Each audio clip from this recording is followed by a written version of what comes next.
Here we roughing with RW Live 365. I am so excited. It is the first episode of Ruff Talk. I've got a great guest on the show today. She's excited about coming in. I'm excited. I just want to say before we get started, dreams come true. This is something that I've been talking about since 2020. It hadn't worked, it had gone through. It's here. We're excited. Very excited. Got my guest on the show. Introduce to us who you are. What is your name? Tell us a little bit about you. I am Ieisha Gilliam. I am from Pensacola, Florida. This is all I know. I am an author, a speaker, innovator. I love creating, doing anything for inspiration, encouragement of that sort. So anything to help uplift and encourage people. It's needed. Very, very needed. It's needed so much in our society, in our world. So thank you for what you're doing. But before we get in, we're going to do some icebreakers. We're going to break it down, let people get to know you. I asked you kind of offset a little bit about this question, so we're going to let you explain it. What is your favorite color? Don't have a favorite color. I'm definitely the person that it goes with how I'm feeling, what mood I'm in, what I'm going through. So I never have had a favorite color. Right now I'm probably stuck on the color white. So right now most of the stuff I'm wearing, I'm gonna have white on. It's gonna be white. Mm-hmm. She gonna go white out. Okay, okay. Describe yourself in 3 words. 3. Now. Remember our technician, she had 3 of them. Can't use them. We ain't gonna use them, but hey, we could do it without her. She the bomb. I would definitely say bold, courageous, and inspirational. That would definitely describe me. Bold enough to do what's uncommon. Courageous, even when I'm scared and unsure what I'm to do, I'm gonna do it anyway. And inspirational. I always want to try to find the good in every bad situation. So I don't care how bad a situation is, I try to find the good in it because it's good in every part of every bad situation. That is so true. There's a lot of people who love to have our bad day. Right. That's true. That's so true. When you were a child, and you ask children all the time, I go and talk to them and people speak, what do you want to do when you grow up? I want to be a police officer, whatever they want to be, right? What was your dream job growing up? Funny thing is, I wanted to be a lawyer. And I don't know why. At that time, I wanted to be a lawyer and I wanted to have 4 kids. Those are the main things I said a lot of. Didn't end up being a lawyer and didn't have 4 kids, of course. But I wanted to be a lawyer. I think I was just intrigued with, watching stories or TV shows at the time and seeing how powerful they looked, how they, knowledge they knew, the way they spoke. And I just wanted to be a leader and help somebody. So I think that was the backstory of the lawyer thing for me. So we were young at one point. Right. And we still young in our minds.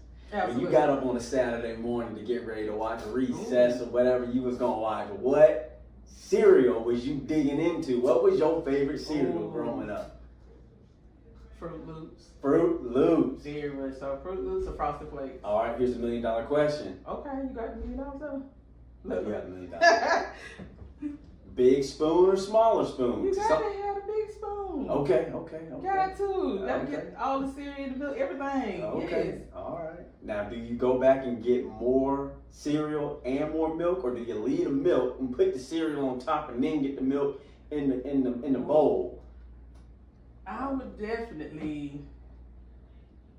Oh, that's kind of hard to pin because I would definitely put the cereal in first, then the milk. But then if I wanted some more, I'm gonna go in and put some more cereal. Then may add a little milk because I don't want too much to make my cereal soft. I ain't like soggy cereal. You ain't like soggy cereal? No, not too much milk. All right, let's get you another question. What is your proudest achievement so far? Your proudest achievement, or the thing that you can say, I really have enjoyed doing X, Y, Z, or I've done this, or other than being a mother, writing my book. I knew since about 13 I was going to write a book and kind of shied away from it because I didn't want to tell my story. But after doing it, I'm kind of glad because it opened doors and it also freed me from a lot of things that I was holding on. So writing a book, actually committing to it, because that's not easy. You know that yourself, you wrote a book. Writing a book and going through the process is not easy, and staying with it and just seeing it come out and seeing how it changed people's lives. We'll talk a little bit about your book later, but where can people get your book? Where can they find it? give us a little bit of that information, and then later on we'll get a little bit more detail with it. Amazon, of course, Barnes and Nobles, and if you're local here, I do have some on hand, so they can inbox me to get them if they're local here in Pensacola. Find her. When she out and about, just track her down. Well, Give me one of them books you got there. Okay, good, very good. All right, so we gonna get to know you a little bit more. We gonna dive in. So tell us where you're from. Tell us who your mom and them, who your people. What you doing? Where are you from? The high school you go to, middle school. Tell us a little bit of your background. Ooh. I'm from here. I was born in Chicago, Illinois. Chi-town. All I know is Pensacola, Florida. My mom came back here after her and my dad separated, so came back here. That's all I know. Middle school, Lincoln Park Elementary is where I went elementary. Middle school was Wedgwood, and high school, of course, Woodham. 03, class of 03. Oh, the Woodham Titans, okay. Absolutely. And just mainly my mom's from here, so it's just my family was kind of small.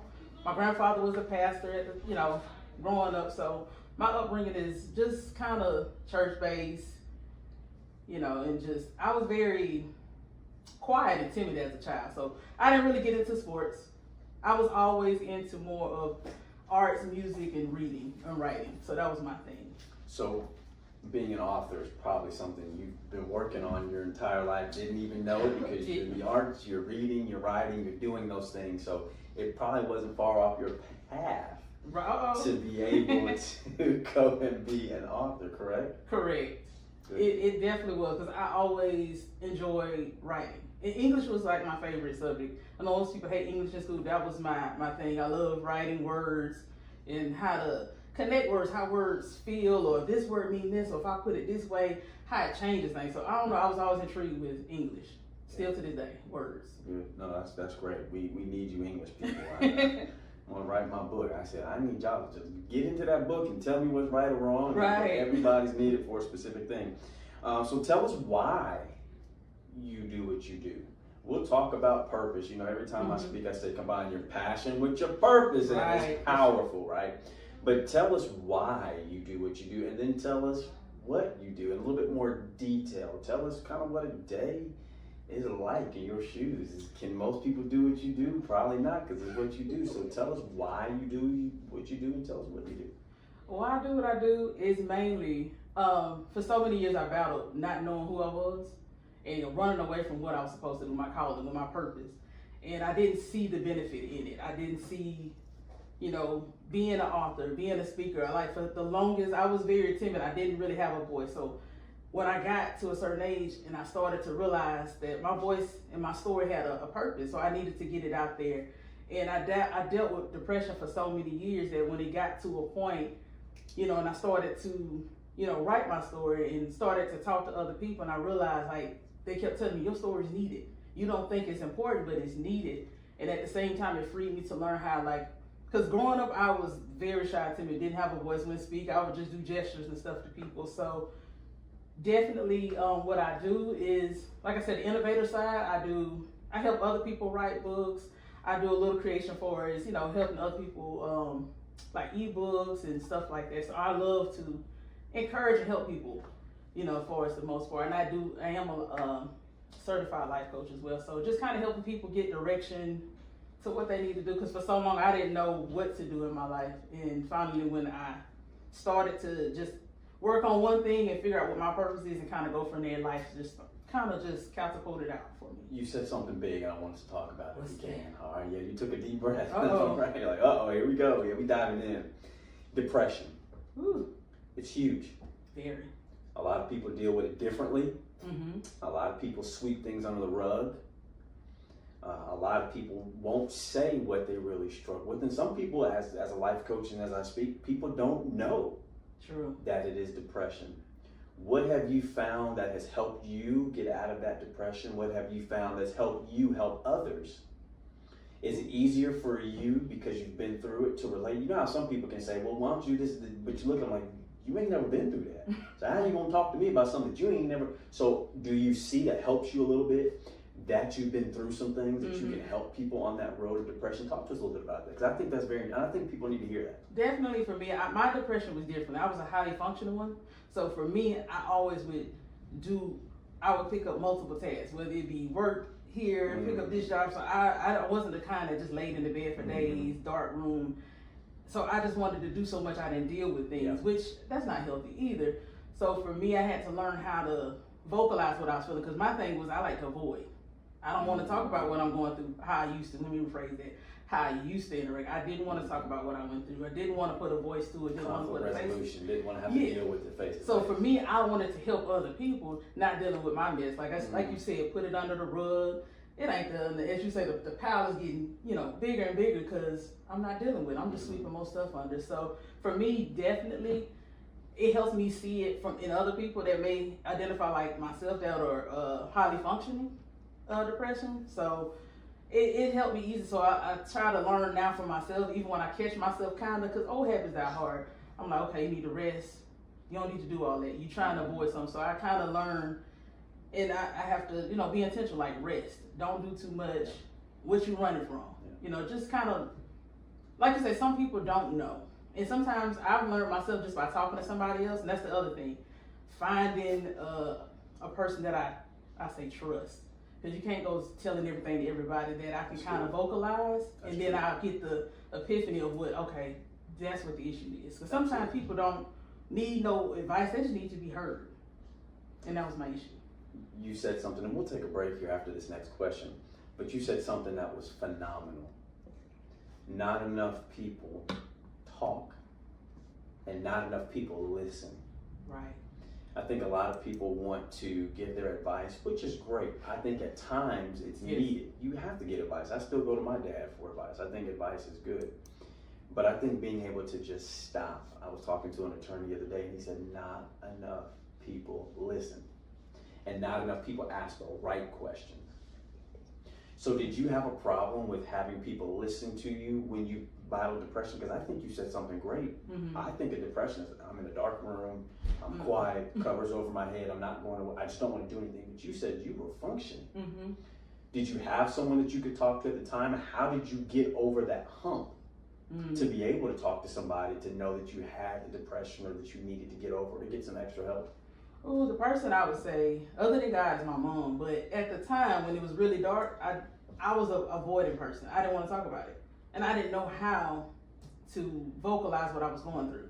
It kind of stems from, which I know we get through later, my past. I didn't know how to put the pain to words, So for me, I avoided. So even at times I would try to talk to my mom about some things, then I would shy away, like, no, I don't want to deal with it. And now I avoid it. Because I didn't want to deal with it. And I thought at the same time, if I started talking about some of this stuff, like I'm going to just crumble. Like how I'm going to overcome and come back. Oh, that's great. That's very good. We're going to take a quick break. I'm enjoying it. I'm writing down notes because I got questions I want to ask. I got things we're going to get all up in your business. No, I'm just kidding. Because it helps so many people, and I've learned that so many young people, so many adults. Yes. Don't have someone they can relate to. And when they see someone who's been through it and is successful, highly successful at it, I think that helps out tremendously. So we're gonna take some things down. We're gonna give you a break, let you reconnect. We're gonna let a little music play, and then we'll come back. Hold tight. We're gonna be back. I cannot wait to get back in here with Ms. Gilliam and get a little bit more talking about it.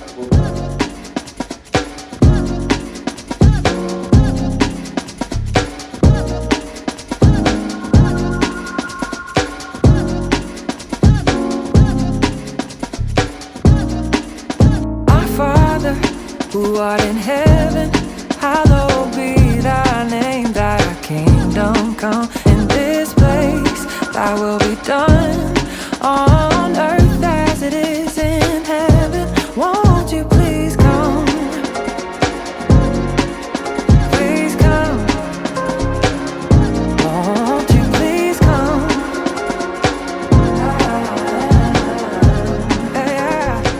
And we say, having a good chat, haven't we? We're going to divulge a little bit into the book. I've got some chapters pulled up here, so we're going to get into it. I want to go first into The Muted Child, chapter 2. As a former educator, teacher, coach, sometimes you would see kids that just didn't want to speak out in class, didn't want to participate, and sometimes you could take it as defiance. You just didn't know, or they're not paying attention, they're not listening, they don't have confidence. Like, I gotta be able to reach this child. So I want to hear from you as someone who's overcome it. What in chapter 2 were you meaning when you said muted child? Muted child. Definitely. It started 4. So just to briefly just talk about a story from my book. At 4, my mom was in a traumatic car accident. So for 1 full year, I didn't talk. And that put me, it was 1 full year. I would only do like gestures and blinkers. I wouldn't talk. So it was traumatic seeing her car. So from that, I lost my voice for like a year. And just to briefly talk, so after that, for 1 full year, so about 5, I started talking again. The whole while my mom's telling me like, Ieisha, you're gonna talk again. So she's the one that actually inspired me to write. You know, she at the time, you know, I'm 4 or 5, I'm not really making sense. She said, whatever it is in your mind, draw it out, whatever it is. And she just kept affirming me like, you're gonna talk, you're gonna get over this. And it was just seeing her banged up in the car. It was just, so it's muted me. And then from that, sexual abuse happened. So that's another thing that happened that made me just go into the shell where I didn't talk. So I lost my voice from traumatic events that happened to me. So I just did never, and that kind of goes to why I was saying I was quiet, but I got overlooked because I showed up in class. Academically, I was an A/B student. I didn't cause trouble, but I wouldn't talk. So teachers would call on me and, you know, I would be shy and scared, or I would just cry my way out of stuff, or I would just, you know, do gestures and so forth. But it came from not knowing how to talk about it. Yeah.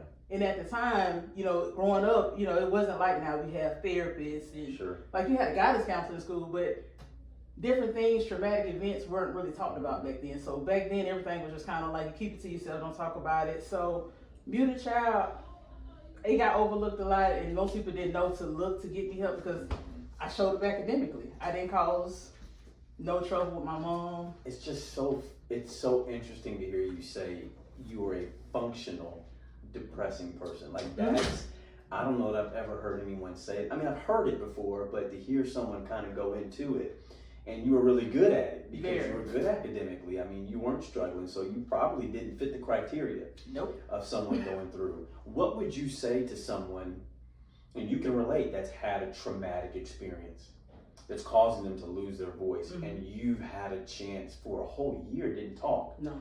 You found your voice. What would you say to somebody, or how would you encourage someone to be able to get through that difficult time? Find someone to talk to, even if it's your parent, a teacher, a friend. And it's kind of hard when you're that young because you really don't know who to trust or who to say it to. So, and even I tell people now, because a lady asked me recently, I had spoke at an event, and she was like, how do I say it to my kids? Because she asked me, did I, you know, talk to my daughter about it? I said, just sometimes if you can't say it, write it out, text it. Now we have cell phones, so we got more ways of getting things out. So sometimes I've been like that in the past where I couldn't vocalize it out my mouth. Let me write it out. Let me send a text to get it out, or email of some sort. So try to find one person, you know, which is kind of hard. Just get it out some kind of way. That's big. Being able to communicate is huge. Yes. As a communicator, it's weird for me. It's different for me when people can't communicate because I over communicate. Right. I was a basketball coach. I was a point guard. When you're a point guard, you got to know everybody's position. You got to be the coach on the court. You got to demand this. My dad was a pastor. Wow. So you're speaking, you're doing this. So when people have a hard time communicating, it's hard for me sometimes to relate and understand. But you've got to be able to have what I call empathy. True. I've never been through it, but I'm gonna help you work through it. You said something I thought was really interesting, and I know you get it as a life coach. How is it sometimes that young people or people feel more comfortable talking to you than they do their family members, or the people that are closest to them, or the ones who they should be able to rely on? I have found that sometimes it's just because it's like bias. There's no connection to that other person, so you don't feel like you're gonna be judged. So I think it's easier sometimes to say it to somebody you don't really know, because sometimes saying it to a family or a friend, you're worried about what they're gonna say. Yeah. Are they gonna treat me different? Yeah. How they looking at me now? Because that's a lot of things why I didn't say anything to people for so long, because most of my family are big communicators. So I was the oddball. I was the quiet one, the shy one. Everybody else in my family was athletic. I was the odd one. So I'm like, where this come from? But it was just trauma that made me just clam up in life. So to most of my family, they looking at me like, she don't talk. what's wrong with her? So luckily for my mom, she was the one that just kept being there. Even teachers at times were like, they thought something was wrong with me. So I had to go through, get tested, and they was like, no, she's fine. Even the teacher, I remember one time had to come to my house because I wouldn't talk to her. And my mom was like, Ieisha talk. She's like, just come to the house and stand outside the door. She came. As soon as I got home, I'm talking to her, hey mom, tell her how my day was. And the teacher was like, she comes, to the door. She's like, oh my God, Ieisha talk. She's like, I told you, she just, and I would definitely say most of the time, kids that sometimes don't talk or muted, they don't feel comfortable. It's not that they don't trust you, it's just if your trust has been broken or violated, it's kind of hard to trust anybody. Yeah. So sometimes it takes time for a person to kind of build, break that wall down. Trust takes time. Yes. Trust takes time. Trust takes vulnerability. Yes. Which being vulnerable is not fun. No. Because I've been hurt before. So I got to protect myself. It's fight or flight. I got to protect. I can't go out. And I always tell people, listen, I want to be that person for you. But I understand it takes time. Right. And so I'm so proud of you for being able to overcome that. And I need you. And you already know you gotta be a voice for the voiceless. You do. You gotta keep, you personally, you gotta keep talking to those girls. You gotta keep talking to those young boys who don't have anyone to talk to, who've been through traumatic experiences, whose family members don't believe them. True. That there has been sexual abuse or sexual assault or multiple mental, whatever it is that's gone on. So they desperately need to hear from you. Absolutely. All right, chapter 5. Uh-oh. Chapter 5. I'm scared. You scared? I'm just waiting. Ooh, it's gonna be good. What they say? What they smiling in the back? What they say? Good. G-O-O-D-T. Okay. Good. Ooh, ooh. Okay. Daddy issues. Ooh, daddy issues. You ready? Oh. There are a lot of young people that I deal with that have dad issues. Male issues. Yes. From trauma, like you said, from lack of being around. I tell men, you don't have to be perfect, just be present. Absolutely. Daddy issues, chapter 5. Talk to us about what you meant. Talk to us kind of how that was, and break down that tough stuff for me. We need it. This is a good one. Daddy issues. That one is mainly talking about my father wasn't present. My mother left my father, so that's how she ended up back here in Pensacola. My father at the time was on drugs heavily, so she didn't want to raise my sister and myself in that environment, so she left and came back here. So he was, spiraling out of control on drugs. So from that, he was never around. Now, later in life, he recently passed away in November of last year, but, we made amends the last 2 years of his life. But before he wasn't present, I never had the talks that fathers give you, the love or affirm me as a daughter, what I needed to know, or don't date this kind of guy. So for me, don't date period till you about 50. Right. I didn't get that. You're absolutely right. But my father wasn't there. So I think that he was honestly on drugs about 30 years till he got because it was right. I'm lying. So about 36. He was on it a long time, baby. Anyway, from that, I started looking for love in the wrong places. Started talking to the wrong guys because I wanted that male attention. I wanted to be affirmed by men. I wanted the man to love me because I didn't get that from my father. Can you talk about that? I hate to cut you off. Go ahead. You got to divulge in that. Go ahead. Because so many people, so many women say that. So many men, we hear you say that. But why is that so important? Why does a woman have to have affirmation or confirmation or love from a male? You gonna get it from mama. Mama gonna love you regardless. She love you, she birthed you, she had you. I'm adopted, so I get it. Mama's gonna love you no matter what. But what is it about a man, a male, that just, you can't be replaced? For me, I didn't get my identity from my father. The father kind of sets the tone of what this is this is how you are, this is how you're going to be. So I didn't get that from my father. Now again, like I said, I got it the last 2 years when he got clean and talked. So it mended that void I had in my heart for a long time with him. But I needed that, you're beautiful, I'm proud of you. I never got that growing up. I wanted to be accepted. So it made me look for men that said, hey, you're beautiful, I love you. At the time when you're young, they don't mean it. But I wanted to hear that. So I just wanted that identity, that affirmation from a man to be needed, to feel loved, even though I later on found out it had to be within myself first. But at the time, as a young teenager, I was looking for the first guy to tell me who I was pretty. I wanted to be with you, I love you, I got you, because I didn't have that. That's deep. Yes, it's very deep. Whenever I would coach and teach, some of the kids would call me dad. Mm-hmm. You're coaching, you're there all the time. And I remember a player saying, I had him for about 7 months, started getting there. And he said, you're the most consistent man I had in my life. Oh. 7 months? You 17 years old. Wow. Mm. So the fact of having a male, having a man is huge. It is. And I appreciate you talking to us about that. And I hope that you will continue to be a light for those young women, especially I am. that need that, because that's a big deal. It is.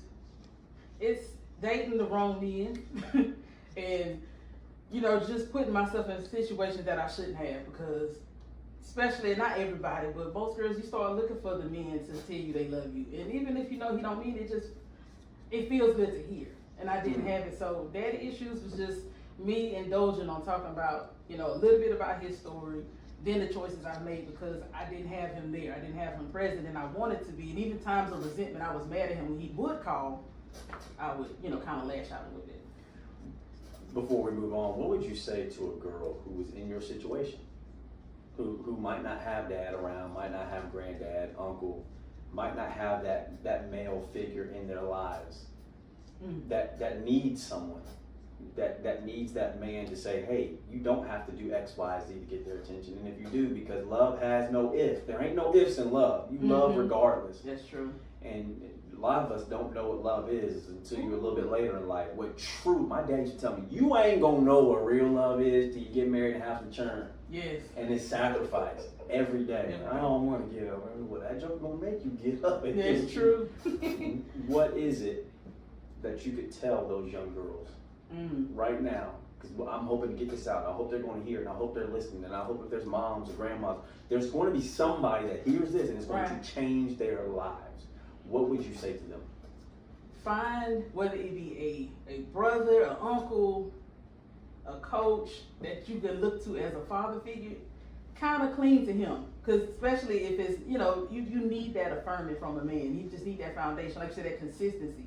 Because that's so needed from, say, having that male figure there. So find, whether it be a coach, a teacher, uncle, somebody that's a male figure that's positive. And for me, I had it, but I still wanted that connection from my father, because I wanted, you know, he made me, you know, so I wanted that part of my identity. I wanted to know more about him. So I would just say definitely try to find somebody, and also just that, you know, have a male that's there that's looking at your best interest in you, and just kind of try to find ways to not listen to the boys. So they're going to tell you whatever to get what they need, but, you know, but just try to just love yourself and just have a brother or uncle or something to help you with that. You said stay away from them boys till they about 40 years old. Just no, maybe not 40, but just about 30.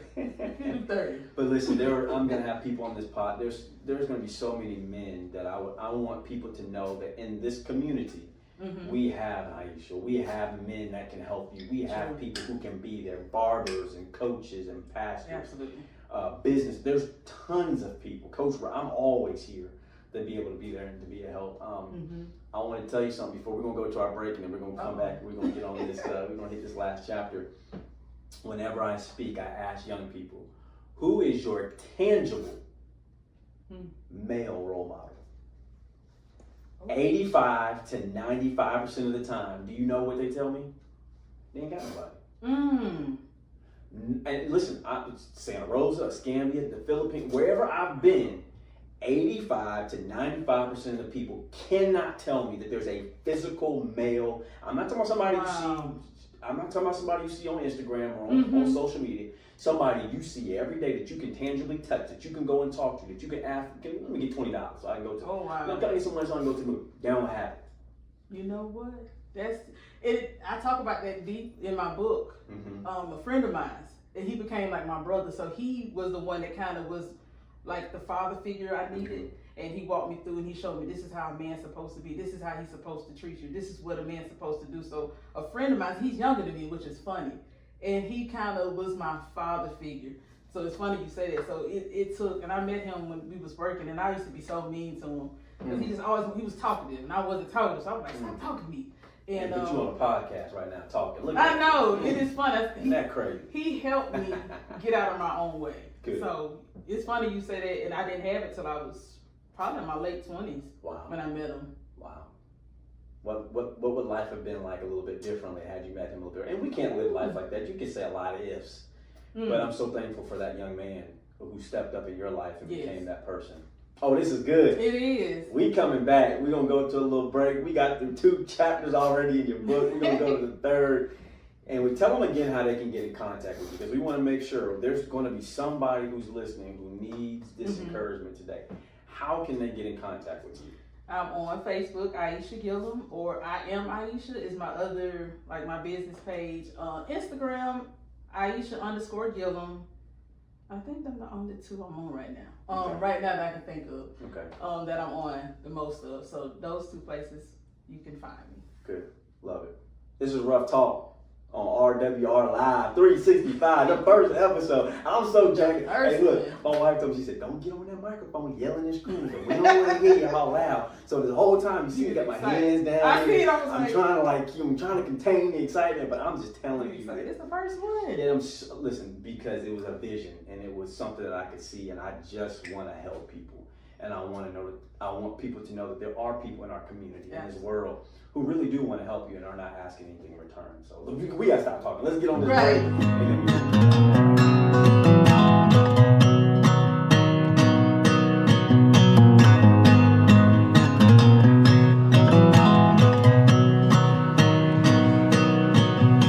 I've been sick and tired, being sick and tired, searching far and wide for something that feels right. I work during the day for nothing here my health. And I love if you can see, but we got the social on. You know, I'm not saying so much. I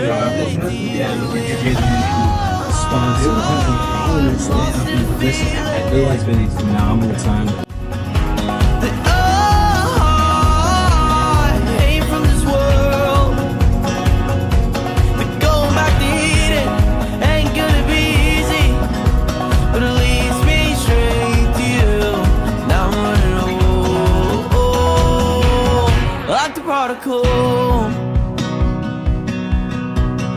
I don't need the money, I don't want the fame, I don't want what I can't take with me. We in action. All right, chapter 9. I finally accepted me. I finally did. accepted me. So what's chapter 9 about? Talk to us a little bit about what you accepted you. How did that process look? From that, I finally accepted me was me just kind of coming to terms with, okay, because I finally, got help, went and had a therapist. And even I think at certain parts of time I was on medication for the depression. And I just got tired of just running from, the pain and not dealing with what, the underlying issues of all the stuff I had went through. And I think at that time my daughter had came into play, and I realized I didn't want to stay who I was, and then because kids imitate what they see, not what you say. So I didn't want her to grow up and be an angry, bitter woman, because that's what I was at that time. So having a child changed me. Not trying to tell anyone to go have a child, but she came into play, and it really made me open my eyes. Like, I can't keep doing what I was doing before. And I just actually went in and did the work. Stay committed to it, and did what? Did the work. Stay committed, did the work. My ears went out. You did. I did that work. You did the work. Yeah, what they had a football do work sport. You had to do work. Do work. Which most people don't want to do, and it's hard. And then that's the thing about it. When you start doing the work, it looks easy at the end, but people don't talk about the times you're crying or you want to quit. You gonna quit, feel like it sometimes, but I seen the bigger goal. I wanted to be healed, happy, and actually love the life I was living. Isn't that crazy? People judge a book by its cover. All day, every day. When you walk in, what you look like, what you take, smell, whatever. Right. I would not know you've been through what you've been through by looking at you. At all. I hid it for so many years. So thank you for going through that process, because you're going to change somebody's life. some girl is gonna say, I can be her. I see her, I look like her, what she's been through. People do mimic what they see. True. And people do see it and say, I really can be who that woman is. So I appreciate you for that. So what age or when did you finally feel like I accepted who I am, this is what I'm gonna be, and you started to flourish? 33. You know the time. 33 is when I really flourished. I ain't supposed to ask a woman her age. Oh, I don't mind telling my age. I ain't mean to ask you your age. Oh no, I'll be That was good. 39 next Wednesday. Okay. So I don't mind telling my age. Happy birthday. Thank you. So 33 is when I really just stepped into it. So all before then, I was just a ball of confusion, a wreck, just looking the part. Yes. I looked it good on paper, or I looked good when you saw me, but inside I was crumbling until 33, when life really made sense for me. 30s are an interesting year. Yes. Teens, you don't know nothing. You don't. You think you know everything. 20, you really don't know nothing. No. You find out you think you know a little No. something. You smell yourself a little bit, you think I'm you know grown. something. And you probably are starting to get a little bit of knowledge.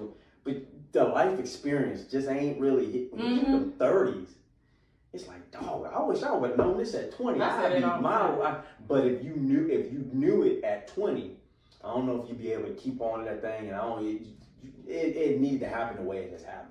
That's true. And so I'm so proud of you for finding your voice, for finding yourself, accepting yourself. Exactly. Flaws and all. Flaws and all. Flaws and all. Because we're all imperfect people. So, Yes. you know, and I think for me, I always didn't want to show it because I felt like I was going to be ashamed or just looked at less than. But then I realized this is a part of my story. And one of the things I think I said in my book, I did. I'm willing to show my scars to help heal somebody else's wounds. So I'd rather talk about what I do. Don't speed off. Don't speed off. Don't Run say it that back. thing a couple more times now. I'm willing to show my scars to help heal someone else's wounds. So I'd rather talk about what I've been through. I don't care how bad it sounds, how ugly it is. This is part of me. This is my story. This is my testimony. It can help somebody else go forward. It won't take as long as I did. That's powerful. It is. To be able to help somebody else go through something in a dark time, in a dark space, and say, hey, it can be done. No, that's great. That's great. All right, so tell us, all right, we done gone through the book, we done talked about some things. What is your target audience, or who is your target? Who are you targeting when you're speaking, or when you're going through your different engagements, or in your book? Who is your biggest target? Young women, because I would say definitely teenage. I would say the age from 13 to like 21 is crucial for women, because you're going through puberty, you're going through different things, and it's times you don't like how you look, you don't love yourself, and you just making impulse decisions. So for me, I would say 13 to 21, so those are crucial times. For me, definitely, that's when I was really reckless at that point. I've had a lot of young people ages 14 to 30 reach out to me. Ooh. Coach, I don't know what I'm doing. I'm stuck. I don't know what's going on in my life. I really need to make sure that I take the next steps appropriate. So I started my nonprofit for those ages. And it's just phenomenal to know that they are being helped. So that's phenomenal. I love that. So who do you partner with? Like, I know you're doing different things in the community. Who do you partner with in the community? Maybe it's just you that does a lot of things. Maybe you're looking for some sponsors, some partners. Who do you partner with in the community to get your word out, or how do you get your speaking engagements and the people that you need help? Definitely, I'm stepping out more of my comfort zone and looking to partner with more people. Most of my speaking engagements just come from people that know my story, have not heard, and they have something going on for like young adults, and they say, hey, come tell your story, and talk from that point. So this year I'm challenging myself to come out more, to partner with different people, to get more out there with the community of what I know and what I've experienced. We got to get you some speaking Absolutely. engagements. Get her phone number at 888-88. No, I'm just I'm kidding. Don't give out my phone number. What you doing? No, don't. Right. You dial 888-88. I don't know. I don't know. I'm gonna say who that. But we're gonna get you in contact with some people who you can definitely be speaking more, because you have to, especially if you have that niche in that area of the ones that you can speak with. We've got to get you speaking to them. What do you think is the biggest issue that you see in our community? I know She Brews, your book, you've talked about depression, you've talked about dad issues. Are those things some of the biggest issues that you're seeing in our community, whether young people or adults? What are you seeing that generationally continuing to happen that we're not getting resolved, we're not getting solved, or that we can, in our lifetime, try to make a little bit of a dent or a difference? I would definitely say consistency of positive role models. Because, you know, nowadays with social media, you see so much, say, foolishness of people just saying whatever, doing whatever. We need more consistency of positivity, of, you know, people that, like I said, overcame, people that speak of God and so forth, like just different things, being consistent of that. You know, that's what I can say I see missed. Because now generation is like, you know, everything is real, everything is funny, or sometimes people doing dangerous stuff. Like, what about the positive stuff? What about the stuff that can change your life or change your mindset? Just and being consistent with it. That's the main thing with anything, consistency. We watch reels, but we don't talk about what's actually real. That part. And I think it's so much of that falsity in the social media. And let's just have fun and let's sweep it under the rug and just laugh. Absolutely. Instead of talking about real stuff that really happens every day that we really got to take. I appreciate what you just said. That was big. Ages 14 to 30. Those are the big age group that I get to. What would you give them some advice for? I know some people say that's a big age gap, but it's crazy because those who are younger look up to those who are older. True. And those who are older want to give back to those younger ones and say, hey man, I'm 30 years old and I still ain't figured this thing out. If you get it at 14, you can be dynamic and you can be powerful. What would you say to people in that age group or that age range that I'm able to deal with that could potentially help them? Oh, definitely. I believe everybody needs a licensed therapist at some point in time. Because a lot of times we take advice from my family. There's nothing wrong with it, but sometimes they don't tell you the full truth or give you a non-biased answer. Sometimes they don't be as honest as they should, or they guard things. Or so I would say get somebody that don't have attachment to you. Get some help. Talk to somebody. It's normal. It's okay. And if you got to take medication for a little bit, that's fine too. You know, it's just I believe everybody needs a therapist because sometimes I've done things in the past before I got one. I'm like, I wish I hadn't done that, or just had a conversation with somebody, or did something because I was angry. And just talking to somebody else to help you. So that's what I would definitely do. Get some therapy. And just find somebody, if you don't want to do that route, find somebody that you can trust, that one person be accountable with. And journal it out, because I have wrote some things I'm glad I didn't say to people. Get a journal, burn it if you have to, but some things we don't need to say. I used to have a basketball trash can when I was teaching. And whenever kids would get upset, I have them write it down, what you want to say. And then what you think they had to do, ball that thing up, do your move, and shoot that thing in there, and get rid of it. Because we're done with it. We ain't, some things you don't need to say. You ain't got to respond to everything. And that's maturity right there. It might come here. Hey, look, what you grab that thing before. Don't say it. Because I'm sorry, it don't fix everything. No, it doesn't. It does not. So not for some people. You'd have messed up sometime a whole friendship, relationship from something you said or did. That's good. I love that. Question for you. In your own words, and I always ask people, I meet with tons of people throughout the community all the time. I always got my little notebook, I'm journaling, taking notes. I always ask this question when I finish. How do you become and remain successful? A lot of people say, how can I become successful? But I don't want to just get success. I want to be able to keep it, retain it. What would be your influence or your suggestion, or maybe what you would say, this is how you can become successful and remain successful? Oh, that's good. Because everybody else is going to be there. For me, it's keeping God first. You know, everybody had different beliefs, but for me, I try to remember Matthew 6:33, seek ye first the kingdom of God. So for me, God is the ultimate thing. And from there, if I had to say outside of God, it's my daughter. I know she's watching everything I do. She's watching everything I say. And it makes me proud to know that one day she'll look back and be proud of me and what I do. Because she tells me she's proud of me all the time. So my daughter is my driving force to keep going, to keep doing what I do. Because before her, I wasn't going to do nothing. So she's my daughter is crazy. She's my biggest inspiration. You said Matthew 6:33. I thought that tambourine was gonna start coming out in that organ. Finna get going. Right. Shaking the head. Thought we was gonna get it going. Yeah. I tell parents all the time, don't be ashamed or don't be scared if your children hear everything you say. Be more afraid that they see everything that you do. Cause that's what they gonna look at. They gonna Everything. They're not gonna. They hear what you're saying, but they looking at you like, Yes. oh, so you over there doing that? You Yes. telling me not to?